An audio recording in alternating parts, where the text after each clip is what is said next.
يومك بيتنيل امتى؟ الايام بتتنيل على طول، كلها متنيله. طبعا لما بلاقي الناس متضايقه في الشارع او ماشيه مكشره، ده بيتهيألي اكتر يوم بيبقى غامق بالنسبه لي. من اول اليوم يبقى منايم من اوله. النور قاطع. اما ما بصطبح بعبد العزيز بياخد مني اتاوه على الصبح. يومه بتنيل لما بصحى الصبح. اشوف دكتور انا مش بحبه، هيدينا محاضره او هو اللي هيدينا الماده دي. هو يومي بيتنيل لما بشوف واحده وحشه وبتبقى تتدلع وبتقعد تضحك في الشارع وكركر مرمر والشغل ده، ببقى نفسي اكلها 100 قلم على وشها. بالاخص بقابلهم يوم الثلاث، ده يوم منيل.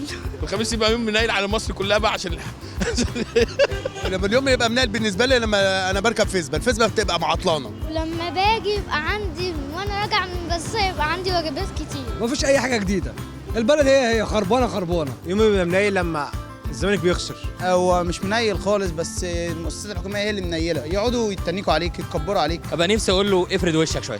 طب يا ابني الناس ما جتش جنبك عشان تيجي تقول لي خليك في فرقتك، الزمالك هو الحياه. انا سايب البلد وماشي بصراحه. نهارك منيل.